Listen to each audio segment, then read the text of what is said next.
My love, welcome to another episode of Blisstopia podcast. I am your host, Mercedes Castellani, and today we have an amazing and really, really deep episode. I'm really excited and I'm really looking forward to this episode because I think it's going to be probably one of the deepest and most vulnerable episodes we're going to have in the show.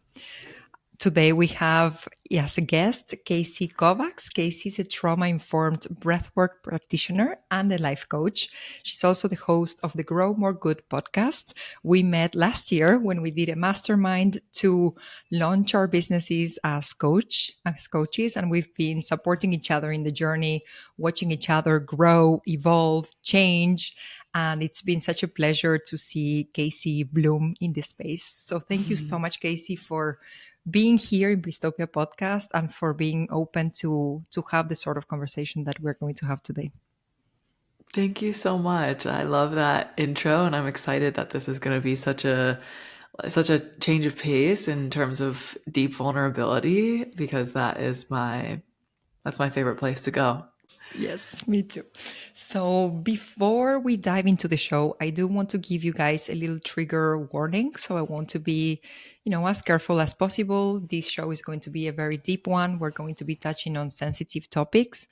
Like trauma and sexual assault. So if at any point you do feel strong emotions, please feel free to reach out to me, to reach out to Casey, or to seek professional support from a psychologist. So we're going to go deep, and we want to do this in the most loving and careful way so that every one of us here is actually healing from these conversations and not going, further down the hole. So the whole idea of this episode is how we can turn our pain, how we can turn the biggest pains in our life, the biggest pains in our soul into our purpose.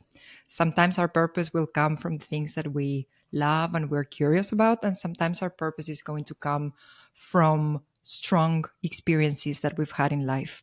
So Casey is a beautiful embodiment of that, and she's super brave to be here on the show today. So I have many, many questions for you, Casey. So why don't you share with us your story, how everything started, how life unfolded for you, and why did you become a trauma-informed breathwork practitioner?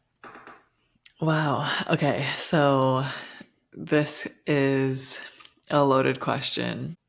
I started out in the fitness industry. When I first launched my online business, I was an in-person personal trainer and decided to take my business online after just a number of toxic gym environments in person, a lot of sexual harassment, which didn't really register for me at the time, but just a lot of discomfort with the people that I worked with. Decided to take my business online, and I joined a business mastermind specifically for online personal trainers in the space.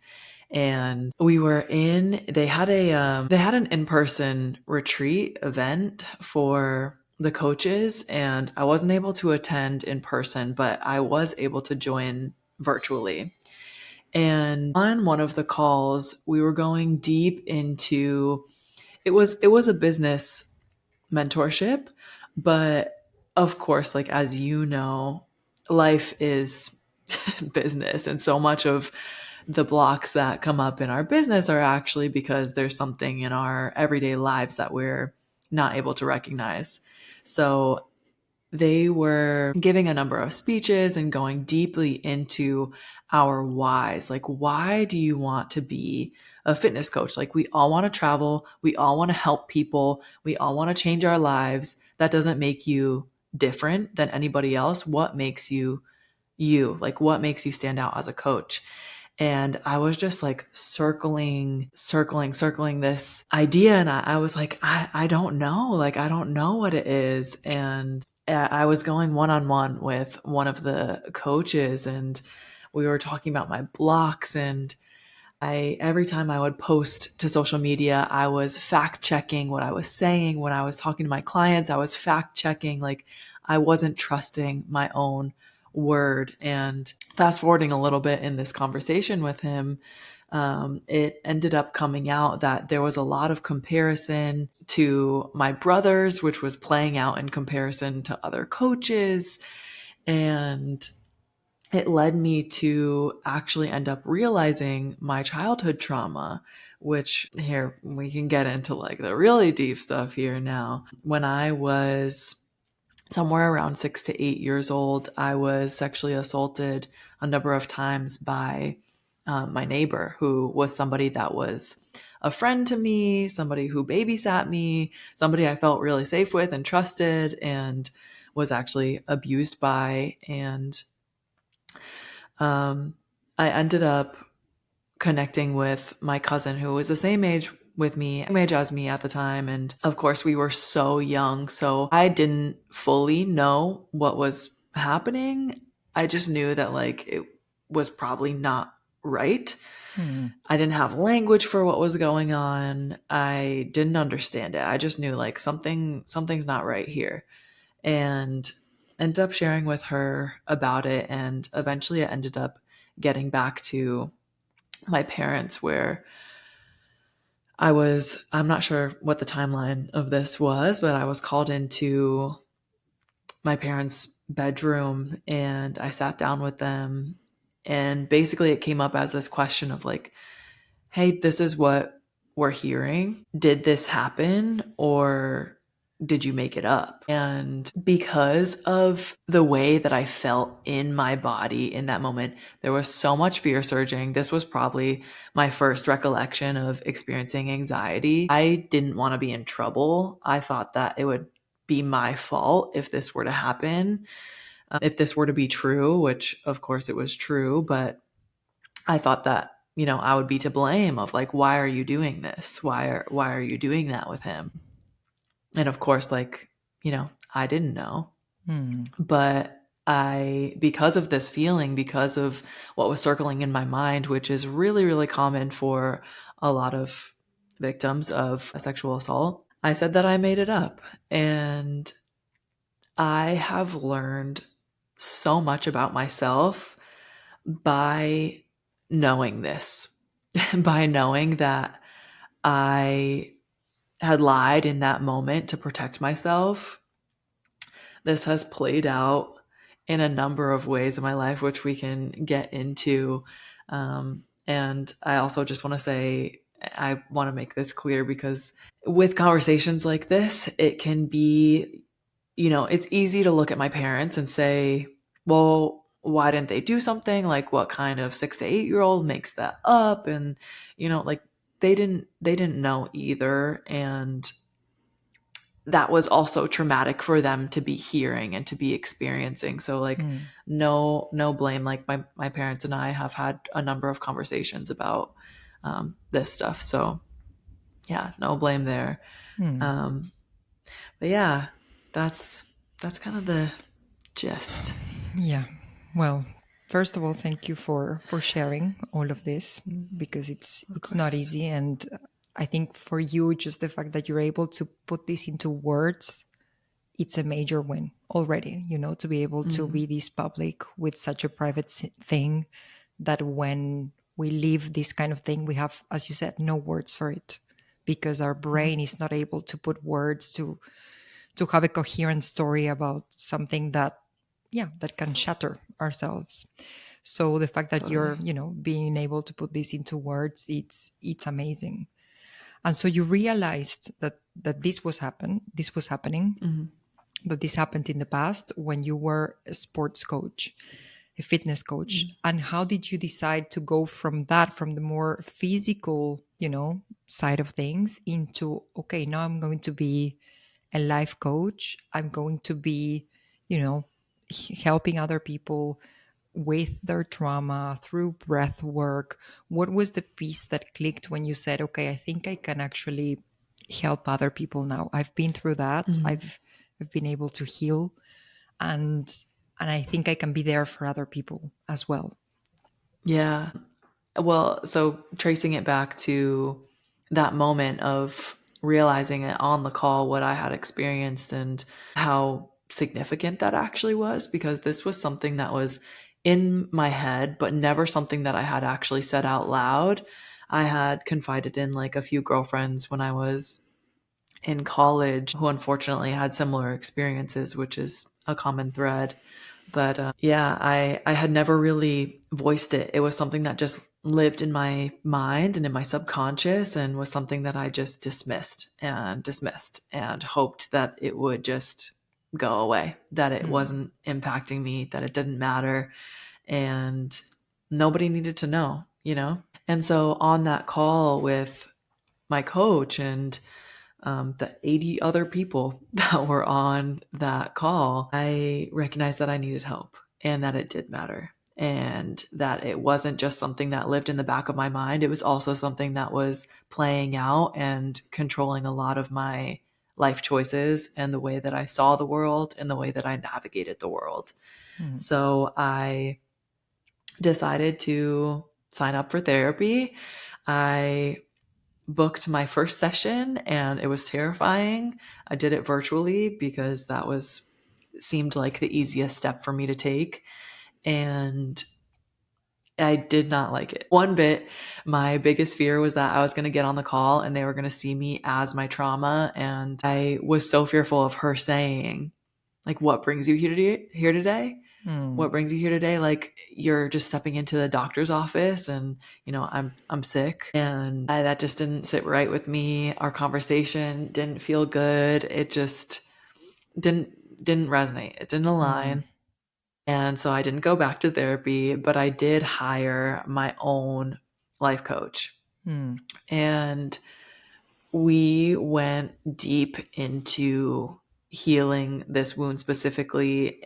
And I loved that she knew me as a person. And she's now my best friend as well. So she knew me as a person Mm. first and was like, I see you in this. Like, this happened to you, but it is not you. And through my experience with her, I just learned so much from her in so many ways about spirituality, about purpose, about life, about our wounds. And within a few weeks of working with her, I was like, wow, I want to give this back to as many people as possible. And even when I was working with my fitness clients, I was really drawn to the why, as far as like, sure, we want to lose or gain weight, but like, why? Is it solely for aesthetic purposes, or do we really want to get healthy?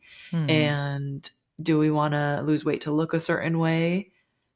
If that's the case, why is that? Like, where does this come from? And just tracing back things to the root, I was always really interested in doing that. And a lot of my clients weren't fully interested in that. They just wanted the aesthetic change. Mm. So I knew that there was something different that really drew me to a similar experience like life coaching. So you had this need to go deeper in the transformation, not just in the Hmm. behavior, but in all of the things that are behind the behavior, the emotions, the Yeah. thoughts, the beliefs, the identity. Amazing. Right. Amazing. So when all of this was, before you uncovered all of this and this was in the back of your mind, was it like you forgot what happened? Or was it there, but you decided not to talk? What was it like when it wasn't, like it is today, where you've recognized what happened and you can talk about it? Mhm. What was it back then before you uncovered? How does it, how for a person who, because we might not be aware, until we have that conversation when things click, we might not be aware that this is in the back of our minds because the subconscious is very good at hiding. So, Mhm. how was it for you when your subconscious was protecting you from accessing such a painful memory? It's so true that that absolutely happens, and it was like I forgot. Right now, it's living with me in the same way that I know that this happened to me, that I have blue eyes. Right now, it's just a fact that is existing, and I've come to peace with it. And before this, yeah, after it happened to me, I remember that it happened until I was in high school. So I was around like 14 or 15 years old the first time it resurfaced. Um, because once I said that I made it up, it was almost like my subconscious believed that. Like Mm, once I had said to my parents, this isn't real, then my subconscious was like, okay, perfect. Like let's go with that. That feels better. Tuck it away, move mm, on. mm, And that memory was not there. And I was actually sitting in, they were doing like an assembly for, I don't know if it was specifically about sexual assault, but if it was going over, safe sex and you can say no, and here's how to use a condom, and just like mm, things like that. And I remember her saying something like, if you do experience sexual assault, like this is what it can look like, and it's not always like genitalia to genitalia. It can look so many different ways, and that sort of was a light bulb for me. mm, And she also had said, like, this is still valid, even if it's been years and years and years. Like, this is mm, always something that you can bring up. This is always something that you can take action on and get justice for. So that sent my body in just to like this racing knowing of like, oh my gosh, this is definitely real. My body was remembering, but mm. my mind was like, no, no, no, this can't possibly be true. I don't like this. But my body knew. And Yeah. just to give a little bit more context on that for somebody who may have a similar experience, your body keeps the score. That's a common saying. Your body keeps a score. Your body remembers the imprint of the trauma. So what that means is like your body remembers the experience of what it was like to have that happen. So for me, this was surfacing as so much fear in my body, racing heart. I was sweating. I was really in a state of like panic of, oh my gosh, this can't be real. So that was the first time I remembered it, shoved it away again, and Mm. then about 4 years later it resurfaced again and never went away. Also in a similar scenario, I was at school in an assembly talking about sexual assault, and that's when it came back to me. And your body knew. Your body knew. Hmm. This journey that I can imagine it's been, a long journey, many years, because it's not like we can heal these kind of things from one day to the other. It's a pain that runs very deep. Were the modalities and tools that really helped you along the journey? Because there's different ways we can look into this, from talk therapy and the body, breath work. Which were the tools, would you say, that really helped you in in healing? Initially, it was shadow work, which was going in and basically looking at all my blind spots and all the parts of myself that I rejected. That was really transformative in the beginning. What it got me in the habit of, because I didn't know about embodiment work, I didn't know about somatics, it got me in the habit of intellectualizing my feelings. And you can maybe sense this with me talking about it and it seeming so effortless, is that I'm really good at intellectualizing my feelings. Mm, What I'm in a practice of now is actually feeling them. And yeah, that right now is the practice that is the most impactful of actually befriending the emotions and getting my body to actually experiencing them, or maybe not getting my body, but like allowing the experience to move through my body. So I'm working with a coach right now, and we're doing somatic therapy, we're doing somatic experiencing, and that has been really significant. Alongside what I also am a facilitator of now is breathwork. And for anyone who doesn't know, breathwork is like an active form of meditation. If meditation is walking, breathwork is going for a run. mm, And what breathwork does is it lights up new centers, not new, they're obviously already existing, but they light up centers in our brain that we don't use every day-to-day life.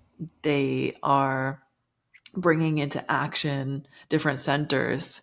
And it's almost like taking your experience at hand and looking at it from a new perspective. It gets you out of your mind and just straight into your body.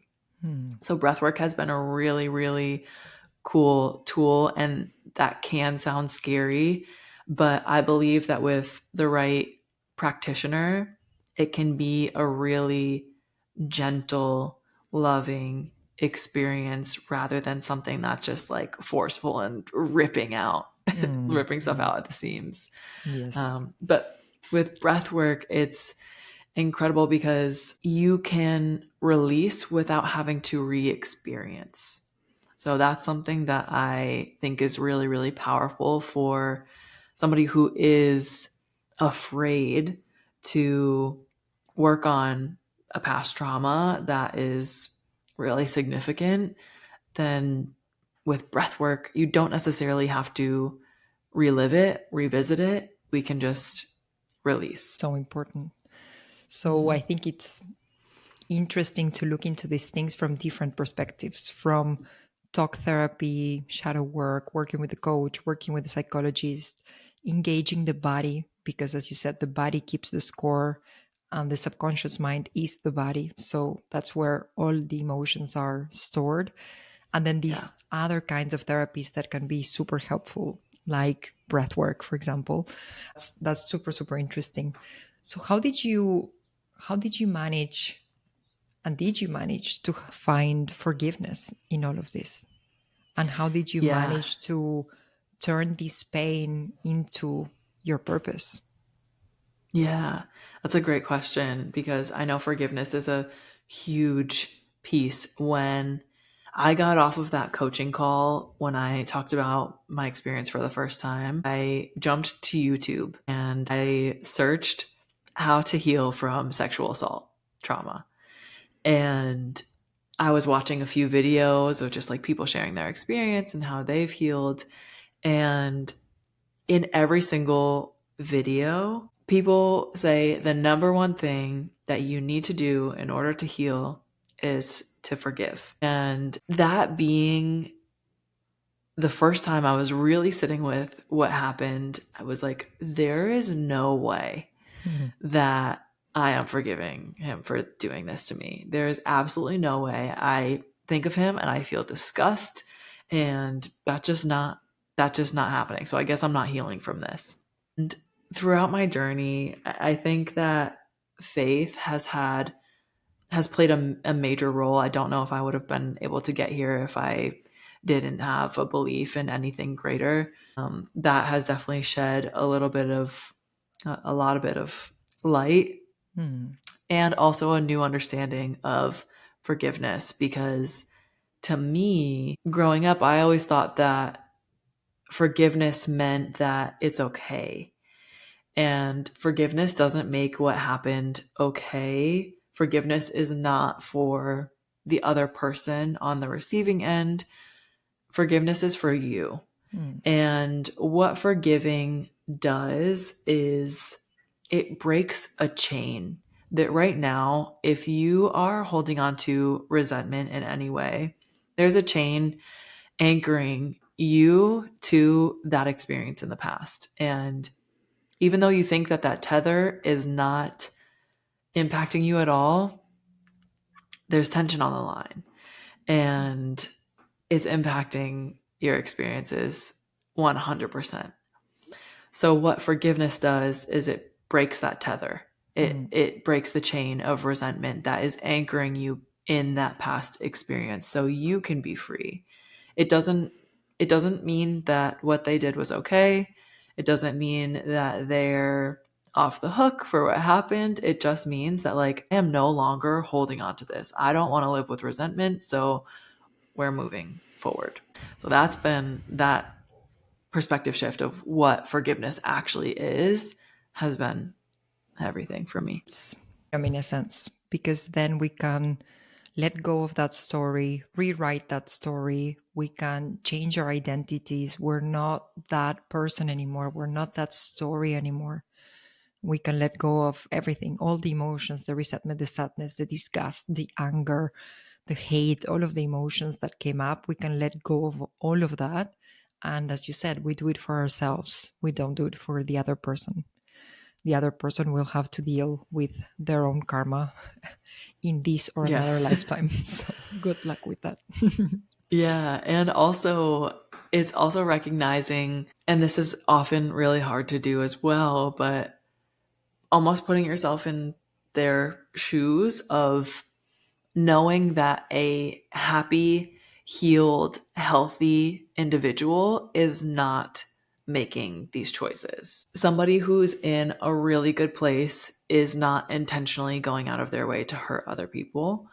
So, knowing that, you can then look at them and there's a sense of compassion in a way. And of course, like it's work to get there. But to me, I look at him and I feel sorry for him that he felt like that's what he had to do, that was the choice that he felt was right. And also, like, where did you learn that from? You know, I have to believe that he learned it from somewhere. Like, potentially it had also happened to him. So that helps me. And that has been what I've had to believe in order for myself to survive. Because if I'm, again, just like holding on to this resentment, this anger, this disgust, like in what way, in what lifetime is that serving me, you know? And the more you can see it with compassion, maybe it wasn't himself, it was the unhealed version of himself. And if he Right. would have processed all of those things, and maybe things would have been different also for him, that wouldn't have happened. And I think just compassion, it's very, as you said, it's very difficult to get there. But when we can see the other person as, okay, maybe it wasn't you, maybe it was also the circumstances that you lived that have also impacted me now, but you are also a product of those circumstances. So it allows us to, to shift from anger and all of those emotions into compassion, and to forgive and let go that person and what happened, and try to find some sort of restore some sort of peace that has been shattered in the past. Imagine there's a woman who has experienced trauma of any sort, not necessarily this one, of any sort. Knows there's something in there, but she's still a little bit afraid to go and look into it, because she feels like if she opens that box, it's going to be like a Pandora box. Kind of like you felt before you went into that first consultation with the psychologist. She's not ready to open that box because she knows it's a big, loaded, heavy box. Would you say to that woman who's, verge of opening that box and she's trying to find the bravery to do it? Yeah. I would say don't ignore that nudge. If you weren't ready to move through it, to process it, it wouldn't be surfacing as a desire or as a need to open it up. And you are totally valid in the way that you feel. You're valid in your fear and in the hesitation to not wanting to go there because it was painful. It absolutely was. And that's okay because you've carried it this long. The hardest part is already done. You survived and you've already done it. So now it's like pulling the band-aid off. Right now, all that box that you're carrying around is just like strapped to you. And you have no idea how much weight you're bearing. I've heard this analogy of an emotional backpack, and you have this backpack on you. Some people don't even know they're carrying a backpack, but as we walk through life, all of our experiences, all of our emotions are being stored in this bag, and what we don't process, we're just holding on to. So some people are walking around with this giant bag on their backs, like, why is life so hard? Why does it feel this way? I feel so heavy. Everything's so dark. It's because you have so much on your back. You're so much that you're carrying around with you. Mm. And because of this weight, because we're so tired from carrying it around, it affects the way that we communicate with other people. Maybe we're frustrated so much more often, we're dysregulated, we're snippy, and we're annoyed. When we can release some of the things that we are carrying around with us, like you don't have to be carrying it. You can put it down. It's safe to let it go. And that doesn't mean like letting it go and putting it down is not the same thing as turning your head and looking the other way or burying it, because we can't do that. We Mm. can't do that. I Mm. know it can feel overwhelming, but you're not alone. Sometimes the only way out is through. Sometimes the things Totally. that we need to go through are really hard, depending on our stories. But I also think that, we see all of these things on Instagram and everything is high vibes and everything is like, up Mm-hmm. there. There is no way we can get up there into those higher states of joy, happiness, peace, Mm-hmm. less we've cleared everything that was in other levels, unless we've cleared other emotions that can be there. We've cleared the anger. We've been able to forgive the people that we need to forgive in our lives. We've been able to clear the disgust, the hate, the unfairness of certain things in our lives. We've been able, especially, I think, to forgive certain characters and to redefine who we are, who we want to be from now on. And that's when we can actually access these higher states that we would love to feel more often. But it's not like we can jump straight into happiness and we do sports, we do 2 meditations a day, and now we're good to go. No, we need to go through the shadow first in order to be able to feel the light afterwards. And sometimes, depending on our stories, that shadow can be heavier or lighter, but we all have things to look into. We all have things, characters in our lives who have hurt us. We all have trauma with big T or small t. So it is important to look into those things, forgive, heal what we need to heal, reparent ourselves if we need to reparent ourselves, repair what has been broken, and then move on from this place of feeling complete, feeling healed, feeling at peace with who we are and our story, with the nicer bits and the harder bits of that story. And I think it's also important how we can actually find meaning in all of this. It's so important, the meaning that we give to things. Many different books, but I'm thinking about Viktor Frankl, who talks about how he was able, for example, he lived horrible things during World War II, how he was able to find meaning in all of that. So if we can look into our story and rewrite the meaning of those things, and we can actually, for example, from this huge pain turn it into purpose, or from this huge pain learn an important lesson for our hearts, for our souls, and then move forward with that lesson, then we actually, it was a good thing. And maybe one day we can even be grateful that some things happened, because now we are who we are because those things happened. And I know this phrase, being grateful about certain things, can seem so unrealistic at certain stages of our healing journey. But one day when we look into it from the future, it can be actually something that we could even be grateful for, because it made us who we are. The scratches and there's some scars that we have and we've healed, and we are who we are. And we have those beautiful marks on our skin, like a beautiful tiger. We wouldn't be the beautiful tiger that we are if it wasn't for those on our skin, basically. I love the way that you put that, because I am grateful that this was my whole experience. I am grateful for everything that I've moved through, whether you want to call it good or bad. And I know that wherever your listeners may be in their journeys, gratitude might feel impossible. And I just want to sprinkle some hope in there, because I thought it was impossible too. And now with the piece of purpose that we were talking about earlier, like I wouldn't be able to be doing the work that I'm doing and to hold space for women in the way that I do now had I not had this experience, had I not endured the trauma that I had.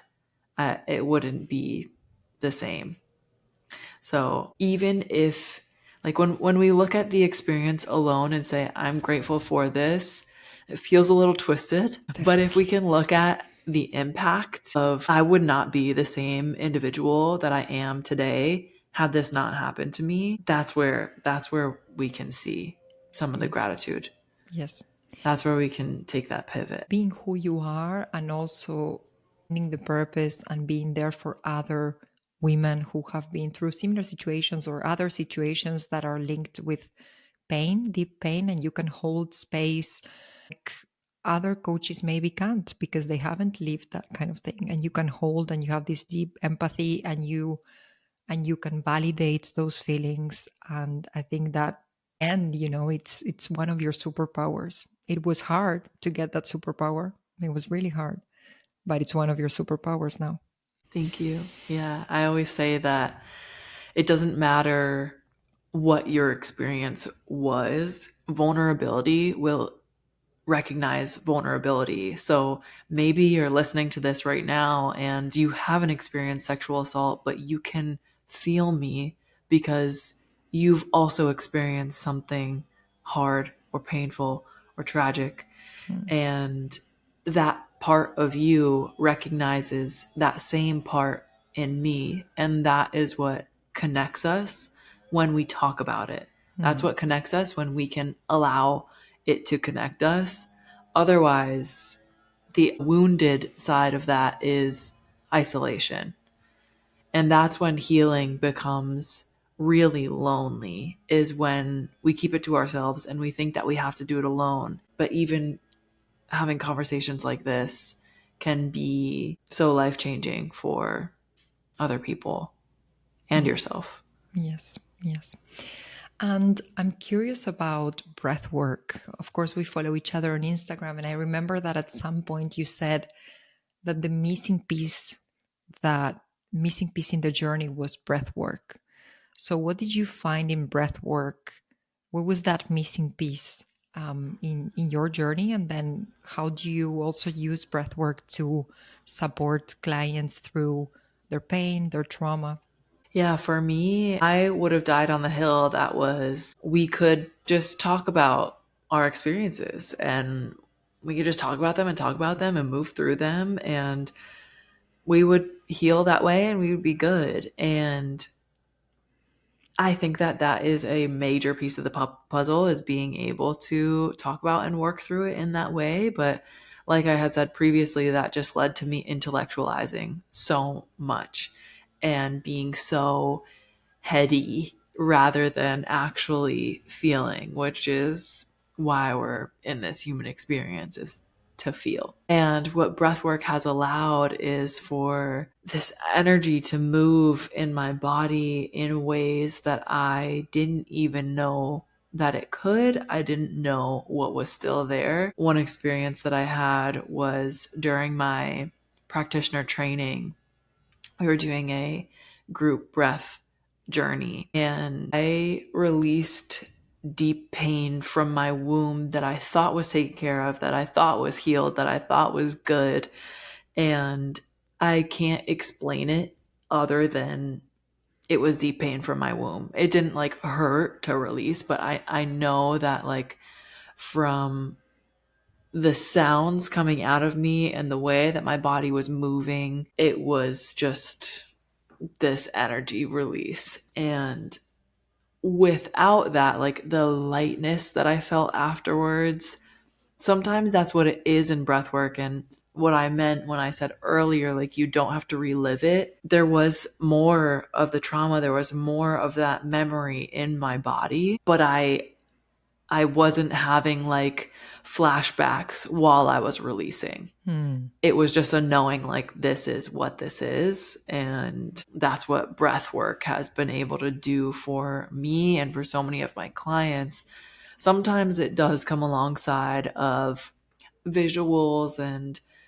faces visiting, but I've never had a client or an experience myself where a client comes out re-traumatized. I've Hmm. never had a client come out of a journey being like, that was scary, or I feel worse. No one has ever been left in a state of, yeah, feeling re-traumatized. Yes, So, because that's so important how we can actually access, painful memories mhm, without to go through that pain again. And there's different things we can do, breath work. I know now there's even some people who are trying to do this with MDMA, mhm, because it can be used not only for rapes, which is very fun, but it can be used for therapy, because then it allows you uh, to be talking about what happened, but without, because you're feeling, peaceful and happy and it's all good, you can talk about what happened without actually accessing the emotions of it. So, for example, that is being used for veterans, for example, who have a really hard time accessing those memories. So, they're using MDMA in therapy to do that kind of thing. So, it's interesting that breath work can also serve in that way without taking any kind of chemicals. And you can actually process and release energy and release emotions from our bodies without having to go through that painful memory again. So yeah. I have many questions regarding breath work. So over here in Blisstopia, we love meditation. We are very used to meditation. So I'm really curious, if you can explain us what are a little bit more the difference between meditation and breath work. What are the benefits of it? What does it do Mhm. in terms of the brain? I heard that you can access new parts of your brain that are not normally, functioning or active. Can you explain for Mhm. someone who has never done breath work, what this is and how it's different from just a meditation? Yeah, so as I said earlier, breath work is much more active than a meditation. If we think about meditation is enhanced mindfulness, and meditation is enhanced awareness. It's more of like focusing, whether that's on the breath or you're doing like an active meditation where you are walking and looking at colors. Like you can make anything into a meditation. With the type of breath work that I use, I'm taking you on a journey. So we start with a really slow, normal breath pattern, and then we move into mouth breathing with two different patterns. And what we're doing is we're taking in two separate inhales, getting more oxygen into the brain, and the entire experience is long, slow, and deep in the way that I facilitate. Hmm. So I know some people get scared because they've seen breath work that's really quick or uses a lot of holds, but the way that I facilitate is very slow. We focus on depth over anything. And so we're getting more oxygen to the brain, um, allowing different centers to be lit up, to be more active than they normally are, to give you a new perspective. And once we can clear that monkey mind, you are straight into feeling. There may be emotions released, there may be sensations released, but ultimately, our thinking brain is almost like shut off and we can just experience. I've had clients who've had journeyed with plant medicines, so some psychedelics, some what is it, hape? No. What is the toad then? Yeah, the Mexican thing from the frog. Yeah, where you get like burned and then they put the frog poison in. I can't think of what it's called. I know what you mean. I can't remember the name either, but I know what you mean. Yeah, but people who have experienced that and also ayahuasca Hmm. experience breath work and come out on the other end saying that they've had similar breakthroughs in breath work than they have with ayahuasca. And as somebody who's also experimented with psilocybin, you totally do. I am now at the point where breath is my medicine. I no longer feel a desire or a call to reach out to different substances or sit with other like plant medicines anymore. In the past, they've intrigued me, but just with the experiences that I've had with breathwork, it's brought me so much clarity physically, mentally, emotionally, spiritually, that it's just undeniable. Like I don't, why look to substances when we have our breath, our life force? Like, this is incredible that we can reach these new states of consciousness only by using our breath, something that we do all the time, every single day. Yes. So that to me is just like undeniable. Yes, yes. For me, I'm a huge lover, believer in meditation. And that's the Mm-hmm. beauty of it. We could think could be ripped away from our lives. We could be, just alone in a room with absolutely nothing. And we still have our breath in there to help us regulate. In the case of breath work, to help us, heal ourselves, understand things that we want and need to understand from ourselves. So I have some questions for you to go more into the details of breath work. The images, for example, that we see, are these images that Mm-hmm. are coming from our minds? Are these images that are coming from our subconscious that is trying to process something? Can we access, I don't know, some other entities? Like, how does it work? Where do these images and where do these colors and feelings, especially images, where do these images come from? Is it us? Can we connect with something else because we're in this state? What is it actually happening? Yeah, I mean, I think that a lot of the visuals could come from our subconscious. Like, you can also believe that maybe they're dropping in from a higher power. I have one client who actually did my facilitator training with me.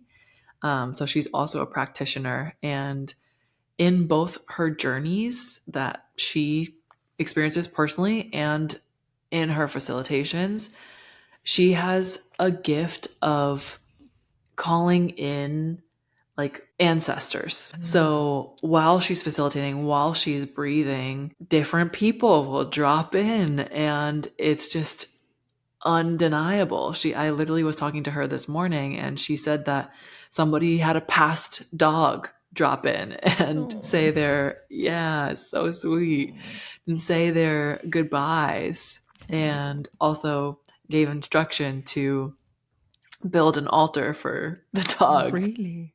Oh, Yeah. She was like, honor me. honor me, bitch. Yeah. Gone, not fully gone. Oh my God. So, I mean, who's to say where it's really coming from? It could be to process some emotions. It could be processing memories. It could be looking ahead. I've had like visions for the future. Actually, in meditation is where I had the first visual of myself facilitating breath work. I had never felt called to facilitate. I had experienced breath work. I had loved breath work, but it was never like, I need to do this. Hmm. It was just something that came to me in meditation. And I saw myself facilitating on retreats and was like, well, I can't stop thinking about this now. So Wow. Amazing. must be, yeah. Amazing. And I've had several experiences. I've tried breath work a couple of times, maybe 5 or 6 times. In a retreat in Bali Mm-hmm. was the first time. My dad was in hospital. Then eventually he passed away. And then on those two first breathwork sessions, the trauma of the day when he had a stroke and then he went into hospital came up. And I've been able to access in other breathwork journeys different things, inspiration for my business, etc. And I've had two different feelings, and I'm wondering if those two are normal. The first one is that sometimes I have the experience that my head will just shut down. Like it's as if I go unconscious somehow. And I'm like, I don't know if this is normal or not. I'm still alive here. Like I survived. And then the other thing is that so I'm very used to meditation, right? And I love, I'm very in contact with my breath and all of that. But then whenever I do breath work, the breathing seems kind of hard. It's like I make a lot of effort to breathe. Mhm. So are those two things normal? Is it okay to feel like you're dying? And then is it okay to feel like it's hard to breathe?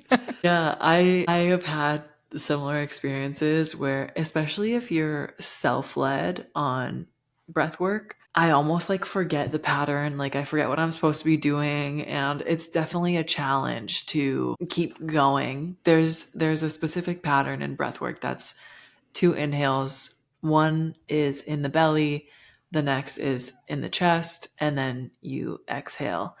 And that's like a super common pattern in breath, but people utilize it in different ways. But that is the pattern that I always say puts the work in breath work. Like it is meant to challenge you, it's not meant to be easy breezy. We don't breathe like that normally. Hmm. So, like, Hmm. it's going to push your edges, but it's work.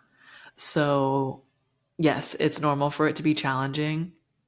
I've also had clients who have said like, it's not like I don't think I fell asleep. Like I'm pretty sure I was aware, but I also wasn't fully here. So Hmm. I think that's also a normal experience of being kind of checked out. For me, it feels in the last breathwork session that I did, I went in there with the intention of feeling in my body what abundance was.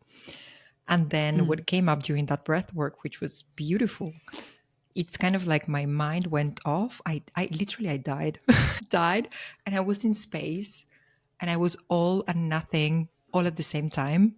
And that was Wow. abundance. It was that infinite being in space, basically. Like, okay, I think I just kind of like, because I wasn't in that room. Like I wasn't, it's not like when you go in meditation, you go somewhere, but you're still touching the sheets, you're still kind of there. Like Hmm. I was not in that room. I left that room. I was in space. Wow. That's so cool. Yeah. So, what would you say? Would you like to add anything for women in the Blisstopia community who maybe want to venture into breath work, who want to try these kind of things? Anything you wish to add for the community? Yeah, I think that if you are looking to try breath work for the first time, try it with somebody who facilitates and can guide you through it. I also couple my journeys with like fun music, so that can totally enhance the experience. But that way, like, you have somebody watching, so you can know that you're doing it correctly. You can know that you're safe because you don't have to worry about any of the sensations, anything that might come up. If it's normal, like, you're being observed, and you don't have to worry about following the patterns because someone's there coaching you through it. It can also be helpful to have somebody facilitating because I like to prompt questions and remind you of your intention while you're breathing to keep you in that state and to keep you connected, because otherwise you can float off to who knows where. And although, like, that was part of your intention, make sure you get the most out of your experience. But you don't have to be you don't have to be experienced to try it. Like, you can be a total beginner and experience the journeys that I do. But yeah, I think ultimately it's a great tool. It's a gentle tool. We're using our life force, our breath that we use Hmm. every single day, unconsciously, consciously. So when we can harness that and really use that power, it's just a reminder of like how powerful we truly are. Yes. And all the parts of us that we haven't accessed yet and we could Hmm. access with just knowing how to use something as important as our breath. We can Hmm. be someone we've never been, feel emotions we've never felt, heal things that we need to heal. So, where can listeners find you online if they want to learn more about breath work, if they want to learn more about processing trauma, maybe if they want to book a breath work session with you? Where's the best place to find you? Best place to find me is Instagram. I am at _Cassie Kovacs. If you have any questions following listening to this episode or like in general, please don't hesitate to send me a message. You're talking to me on the other end. My team is me, myself, and I. So you are talking to me when you reach out to me. But yeah, Instagram has everything you need to know. Amazing. So the link will be in the show notes so that you can find Casey. You can talk to her about any topics that we've covered today. So before we end the show, I like ending the show with Yes. 3 rapid fire questions. Okay. Ready? I'm ready.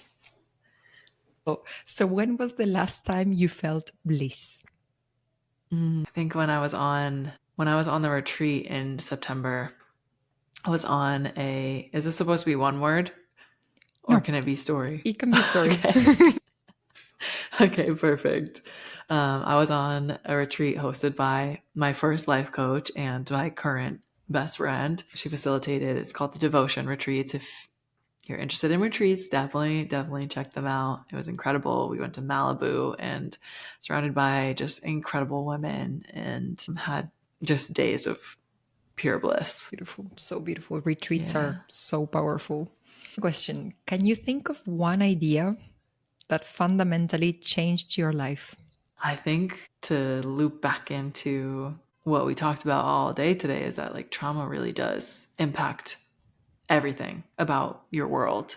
It's from an unhealed perspective is the lens in which we are viewing the world. So when we heal, you're changing absolutely everything about the way that you move, about the way that you view others, speak to others, love yourself.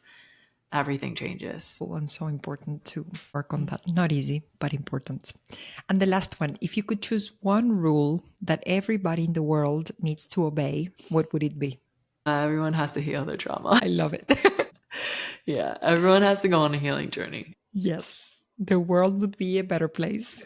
And Seriously. children wouldn't have to, get their trauma from their parents if all the people that are on earth right now would heal their trauma. Yeah, we'd at least be more self-aware and like more considerate. Yes. I think. Yes. And understand also why we are behaving in certain ways. And then maybe apologize. Sorry, it's not me, it's my trauma. I'm working on this. It personal Totally. has nothing to do with you. Amazing. Thank you so much, Casey. I cannot thank you enough for being so brave, for coming onto the show, for opening up in this profound way. I've really, really enjoyed this conversation. That you enjoyed it as well. You felt good. We have so much to learn from you. I think you're an example of emotional bravery. I always like to say that shadow work is not for the faint of heart. And the women who usually come to me are the women who are brave enough to, to get to know themselves at the deepest level, to heal at the deepest level. And that's not always easy. But what's on the other side of that is it's magic, it's bliss, it's happiness. So thank you so much for being with us today and for sharing what you have shared with us. I really appreciate it. Yeah. Thank you so much for having me and hearing me and caring and meeting me with so much love and also filling in the gaps. It's been really great to be here and have this conversation. So I appreciate you as well. Thank you so much. Thank you so much. I will see my listeners on the next episode. And in the meantime, in Blisstopia we trust.